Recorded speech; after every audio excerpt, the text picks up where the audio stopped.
Hé Aurélien, regarde tout ce que je sais faire. Ok Google, Yankee Mode. Activation du Yankee Mode. Oh le PC il s'allume. Oh. Oh. Ça allume le PC et tout, ouais. Comment t'as fait ça? Eh ben c'est grâce à ce petit boîtier. Le Home Assistant Green, un appareil plug and play qui connecte votre maison instantanément. Mais ça peut pas être aussi simple quand même. Eh ben c'est ce qu'on va voir. Avoir une maison connectée, c'est vraiment stylé. Tu rentres chez toi après le boulot, il y a le riz qui est déjà cuit, il y a tout qui fonctionne et c'est juste génial. Ouais, tu te mets dans le fauteuil, t'as la TV qui s'allume automatiquement, même les petites lampes d'ambiance et ça met ta série favorite. Trop bien. Les possibilités sont vraiment infinies. Moi j'ai vu un autre gars qui avait un détecteur de mouvement, il prenait sa manette et toute la maison était automatiquement en mode gaming. Donc il y avait le projecteur qui se lançait, il y avait la clim qui se lançait, aussi son téléphone se mettait en mode ne pas déranger et évidemment toutes les lumières qui se mettent en mode gaming hein, parce que bah ouais c'est pas mal ça, non? Bon évidemment ça c'est impressionnant, ça en met plein la vue, mais c'est pas forcément le plus pratique. Donc il y a des choses qui pourraient être beaucoup plus intéressantes pour quelqu'un qui débute. Vous pourriez avoir juste des lampes qui varient selon le moment de la journée. C'est le soir, elles sont un petit peu plus jaunes, elles sont un petit peu plus basses au niveau luminosité, comme ça c'est moins agressif. Et puis quand c'est la journée, ben là elles sont à fond pour vraiment bien éclairer. Vous pouvez évidemment consommer moins d'énergie, notamment avec des thermostats connectés qui peuvent s'adapter en fonction de la température extérieure ou intérieure, ou les deux, ou alors tout simplement allumer et éteindre des appareils à distance avec des prises connectées. Bah ça c'est hyper pratique. Moi par exemple j'ai connecté mon PC à une prise comme ça et je peux voir s'il consomme, l'éteindre à distance et comme ça je suis sûr que je ne l'ai pas laissé allumer. Ah bon Aurélien, c'est bien beau tout ça, mais comment ça fonctionne? J'en ai aucune idée. Pour gérer les objets connectés de sa maison, il y a généralement deux solutions. Soit vous achetez un objet connecté, vous téléchargez l'application qui va avec et à ce moment-là, tous vos objets sont gérés un peu indépendamment. Ou alors vous voulez trouver une solution qui regroupe tout ça de manière centralisée. Une application pour les gouverner tous.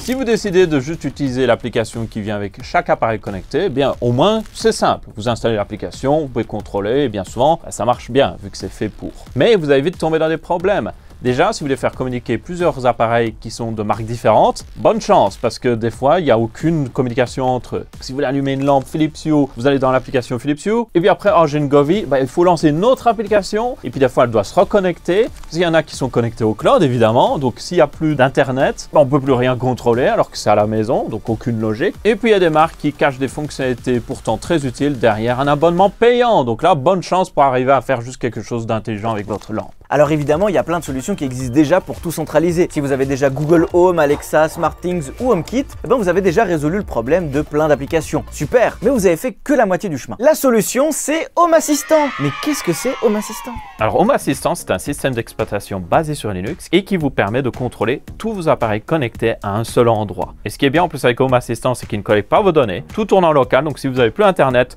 tout fonctionne, même les trucs hyper complexes. En plus, il n'y a qu'une seule application qui est nécessaire et c'est aussi une web app, donc elle fonctionne sur tout ce qui a un navigateur, donc même les montres connectées. Du coup, vous pouvez faire interagir des objets de différentes marques entre eux et faire des automatisations. Notamment par exemple, si on détecte qu'il y a plus de 30 degrés dans la maison, on ferme les volets. Ou peut-être on utilise une prise connectée pour allumer un ventilateur. Tout est possible et peu importe la marque, ça fonctionnera. Donc en gros, ça permet de remplacer tous les hubs et ponts propriétaires par un seul qui permet de contrôler tous les appareils connectés. Et tout ça pour seulement 100 €. Bon, moi je suis plutôt convaincu, mais à voir si ça marche vraiment. Est-ce que c'est si facile à configurer comme ils le promettent? Testons tout ça.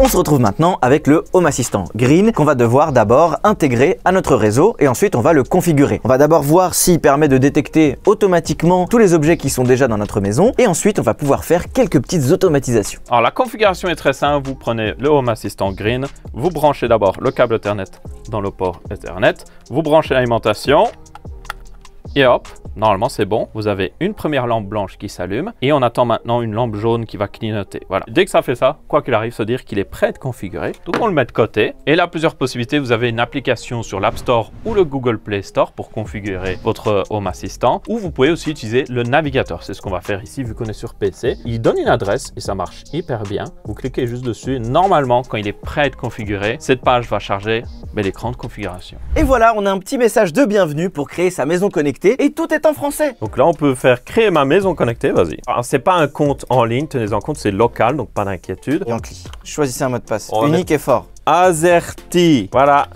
À qu'est-ce que c'est au fond de cette boîte? Et donc là, on doit sélectionner une adresse. Et là, il nous demande l'emplacement de la maison, c'est pour la météo, donc pas d'inquiétude. On va juste le mettre basiquement sur Bruxelles, voilà. Vous n'êtes pas obligé de mettre votre adresse exacte. On vous a dit tout à l'heure qu'il ne récoltait pas de données. Alors vous avez le choix. Vous pouvez donner des données.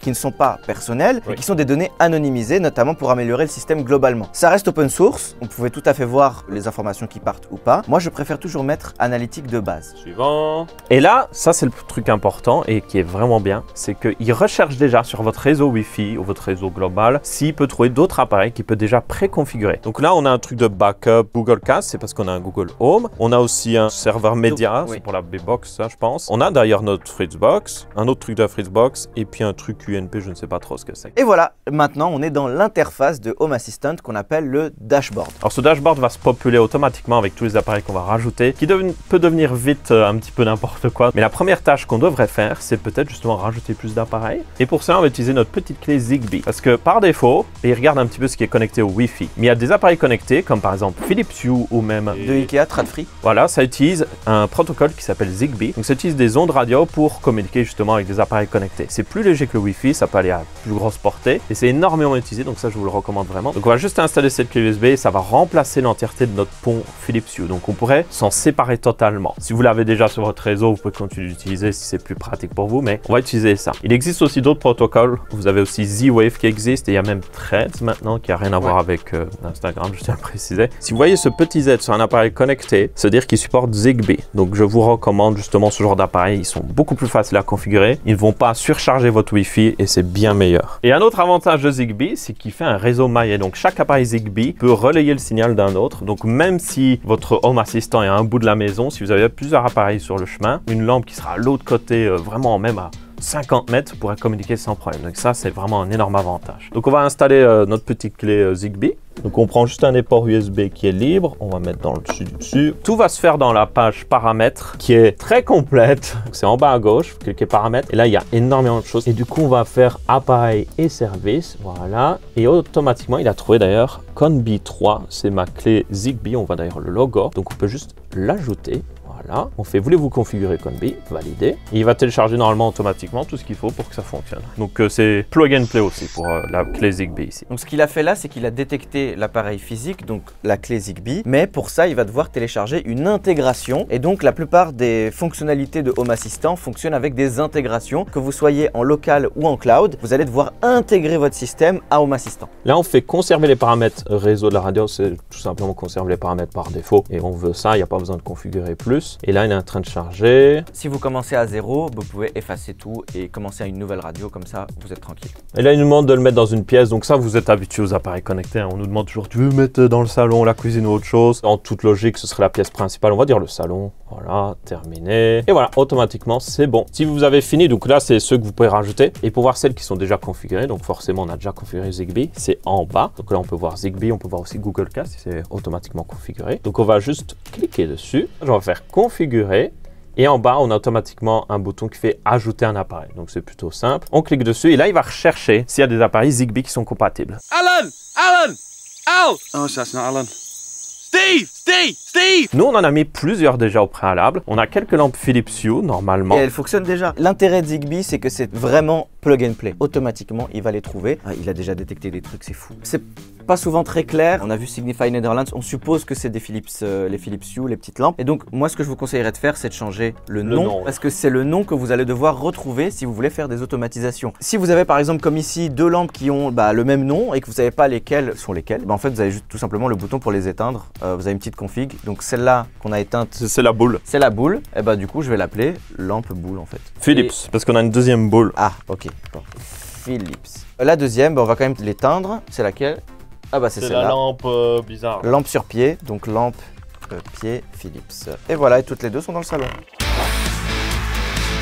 Autre chose que vous avez sûrement chez vous, ce sont des ampoules Ikea, plutôt Tradfri et peut-être des télécommandes. Alors généralement, Ikea va nous proposer de directement connecter une télécommande avec une ampoule. Nous, ce qu'on va faire, on va aller beaucoup plus loin. On va connecter la télécommande à Home Assistant. Et Home Assistant va se connecter à l'ampoule. Comme ça, on peut utiliser cette télécommande non seulement avec les produits Ikea, mais aussi pour allumer et éteindre nos lampes Philips Hue ou n'importe quoi d'autre. En réalité, cette télécommande, elle utilise Zigbee, donc c'est super simple à utiliser. On met juste une petite pile et on a un bouton d'appairage. Avant d'appuyer dessus, on va aller dans Home Assistant, appareil et services, ajouter une intégration, ajouter un appareil Zigbee. La recherche se fait. On appuie sur le bouton pendant 10 secondes et on essaie de se rapprocher le plus possible de la machine. Ouais, bon, avec l'ampoule, ça va peut-être pas. Ah, faut peut-être que je la branche.